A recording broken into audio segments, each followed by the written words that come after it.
Hello guys, welcome back to my channel. Today's video will be unboxing and review the HTC True Wireless Earbuds. Inside the package box, you'll get a user manual, pairs of rubber tips, USB Type-C cable, and HTC E-Mo1 True Wireless Earbuds.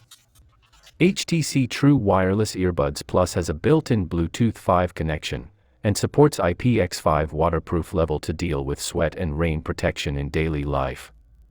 Whether it is raining or sweating during sports, it can ensure the safety of the earphones. In terms of battery life, a single headset has a built-in 45 mAh battery and a 500 mAh battery in the charging box. It uses a USB Type-C charging port configuration, and the total battery life can reach 22 hours. The headset also supports gesture touch operations. You can adjust the noise reduction mode, play or pause, switch tracks, answer or hang up calls, voice assistants, and other functions by tapping the headset.